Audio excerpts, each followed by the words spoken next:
शैशवेऽभ्यस्त विद्यानां यौवने विषयषिणां वार्धक्ये मुनिवृत्तीनां योगेनास्ते तनुस्त्यजा मनूनामहं वक्षे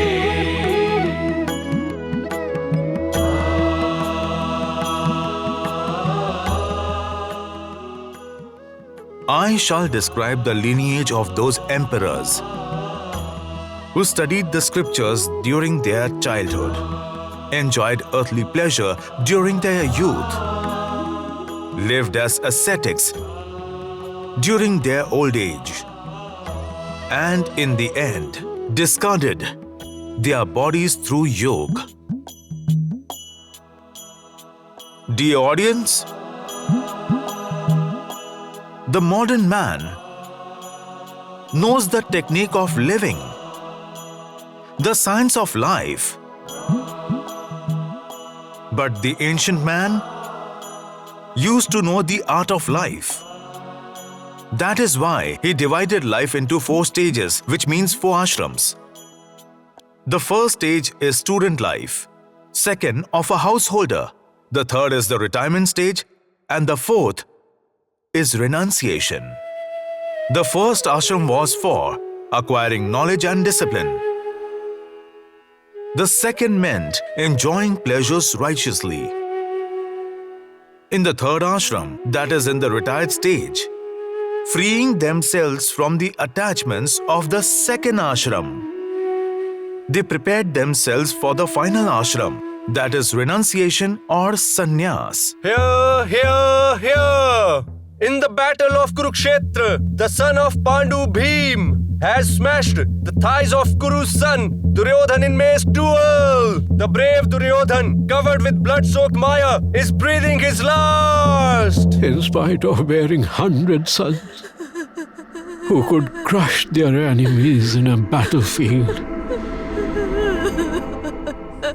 I have not remained worthy of receiving water as an ancestral offering from a single son today. All of my 100 sons sacrificed their lives in the fire of hostility. But today, by your death alone, I have lost everything I had. Father, Yes, I who would place my head only at your feet, with the same pride with which I was born, and without caring about the fire of cremation, I am going to heaven. Mother, I wish to tell you something.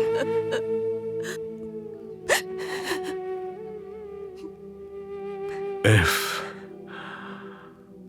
I have any remaining merit, then you must become my mother in next life. Father? yes, my son. I'm leaving, Father. My brothers are waiting for me in the heaven.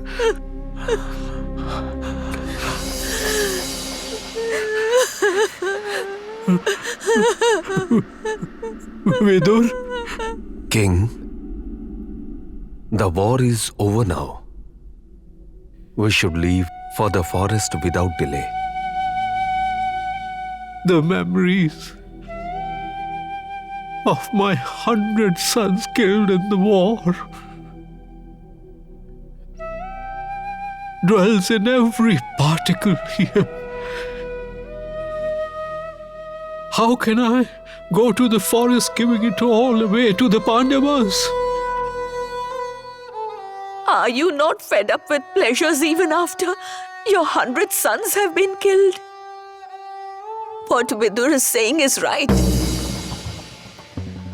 Bhim, you... Pranam, uncle. You have never erred in recognizing the sound of my footsteps. And how could you? I was the enemy of your sons after all.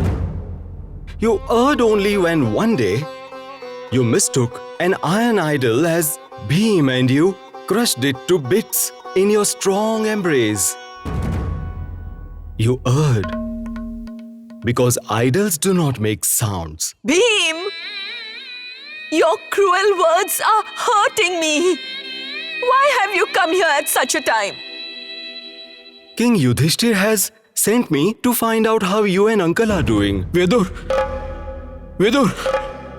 Vidur! Vidur! Tell Yudhishthir that he should never send Bhim to me here. His coming here instantly revives painful memories. It is my wish, uncle, that you should never forget those memories. That with these very hands I had torn open your son Dushasan's chest and had drunk his hot blood. Him. With these very hands I had smashed your son Duryodhan's thighs. Vidur. With these very hands I had washed Draupadi's hair with evil Dushasan's blood. Stay within limits, Bhim. How can I do so, uncle? I have not been able to forget how Dushasan had dragged Draupadi by her hair into the royal court. How Duryodhan had ordered him to undress Draupadi in front of a full royal court. You remember, uncle? Duryodhan had struck his thigh with his palms when he saw Draupadi.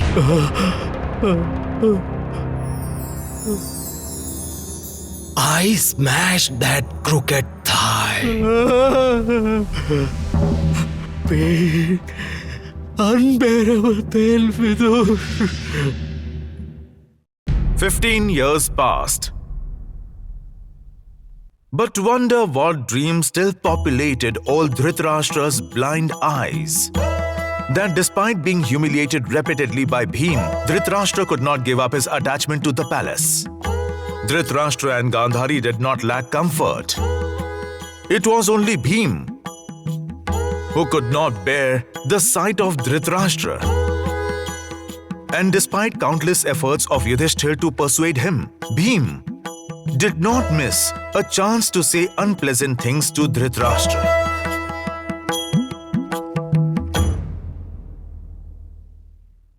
Yudhishthir,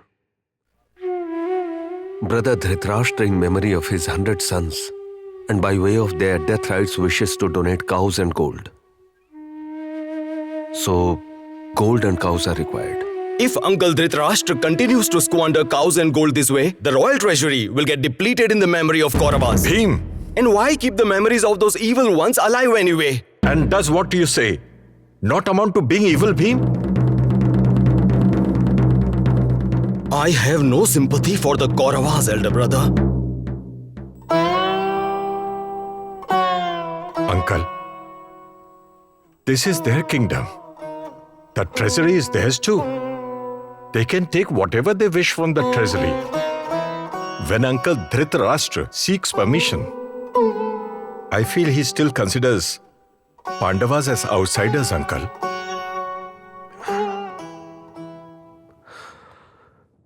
Bhim, you all know that I have always told Brother Dhritarashtra only that which is right. I have always maintained my righteousness, and I am asking you to be righteous too for your own good. How long will you water the tree of bitterness, the fruit of which will only be bitterness? Uncle Vidur, even if my blood is offered in performing the last rites of his 100 sons, they would still not be at peace. Not only was Vidur hurt by Bhim's bitter words, but Dhritarashtra and Gandhari too were deeply distressed. At that painful moment, they decided to give up all royal pleasures. I cannot permit you to leave the palace and go to the woods, uncle. Yudhishthir, I should have taken this decision a long time ago. But as usual, I remain forever in a dilemma. Perhaps I'm afraid of an uncertain future. But, Yudhishthir, out of fear of an uncertain future, how long should I avoid a path from which my pilgrimage towards liberation begins? Uncle, you are unable to see. Mother Gandhari cannot see. So how can I let you go into the dark well of the woods? Support your uncle's resolve, Yudhishthir. Please, let us go. If you have made up your mind, then I too shall go with you, uncle. For 15 years I have been hearing that they are retiring to the forest. Mother, one who wishes to go would not wait for anyone's permission. Get up and leave. That is Vanaprastha. We spent 13 years in the forest because of them. Today Dharmaraj is sad at the mention of them going to the forest. If Dharmaraj is sad about it, he may go. I will not stop you all. Bhim, Yudhishthir shall not go to the forest. Mother, I shall go to the forest with King Dhritarashtra and Devi Gandhari. And King Dhritarashtra, Gandhari and Kunti left for a new pilgrimage in life along with Vidur and Sanjay. Retirement is not a punishment for old age. It's an aid to it. Anchor, wait! Do you mean that after the stage of a householder, I should retire to the woods? Nati, those who cannot give up worldly life will set up their own little world in the woods. And those who renounce worldly life dwell in the woods even while remaining at home. The form of ashrams changes with time, but not the essence. The essence is about non-attachment, giving up, and renouncing. Those who do not give up in time invite trouble, strife, quarrels, depression, and sorrow too. Do you wish to see that? Look out there.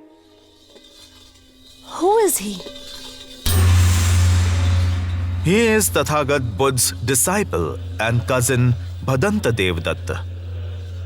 He has put on the garbs of a mendicant ascetic but continues to have the desire to create an empire.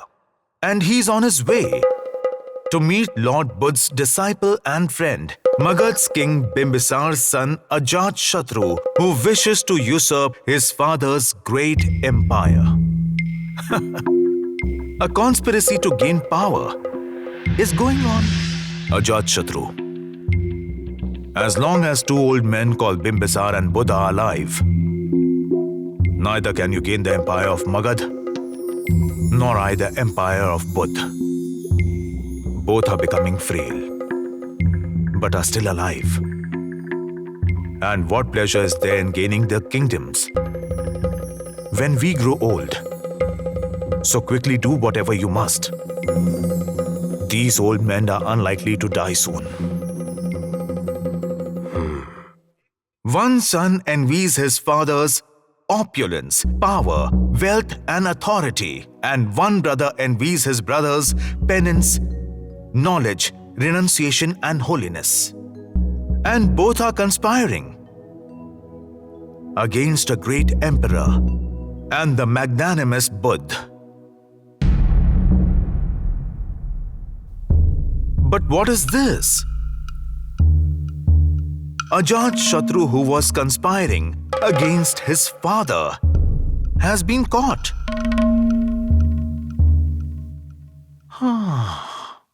I I gave you all the pleasures that a father could give to his son. I gave you all the pleasures that an emperor can give to his son. Those acharyas rightly say, royal princes are like snakes in the grass. They should be locked up in some fortress far away from the palace. You wanted my life, isn't it? Had you asked me for it even once, your father would have given you his life with a smile. But not anymore. Now I wish to take your life. Tell me, what do you want? Speak up. What punishment do I give you for conspiring to kill your own father? Pardon me, Father. I have committed a great sin. I had gone astray.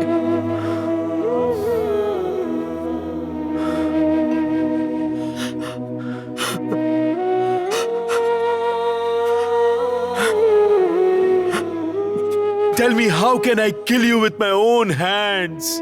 How? The hands in which I held you and stayed awake several nights. How can I sever that bond of attachment with a sword?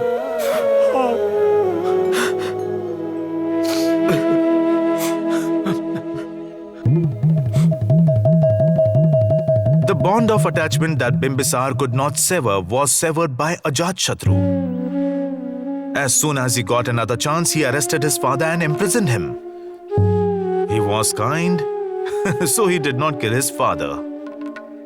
Tathagat Buddha and Bimbisara's great doctor Jivak had tried very hard to convince to either punish him or give the kingdom. But is it possible to leave attachment that Bimbisara would give his kingdom? What good would medicines do now, Jivak? I just await death now. If possible, give me some poison so that I may die in peace. Emperor, I wish you could have shown this courage earlier. Death can come even in a forest. If only you had the courage to renounce. Giving up that is your own is the most difficult thing to do. If only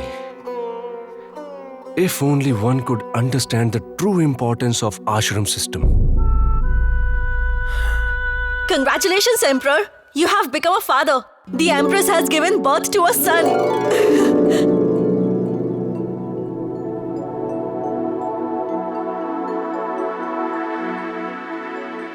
Today I understand the pain and pleasure of becoming a father.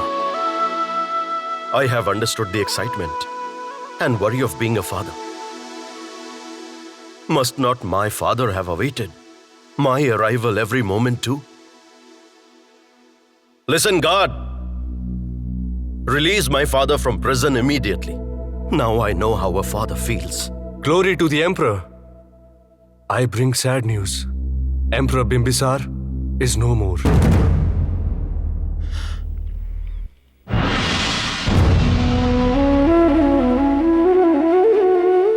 Bimbisara left the world at such a time when all his sense organs had stopped supporting him. Dear audience, if you think carefully, actually it is the retired stage which truly connects us to the world.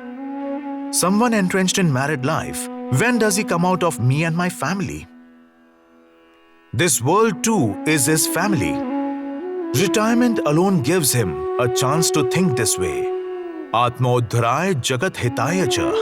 This means evolution of oneself and the welfare of the world. These are the main purposes of retirement. Someone has rightly said, by the time I realized that my father was right, the next generation to prove me wrong has already grown up.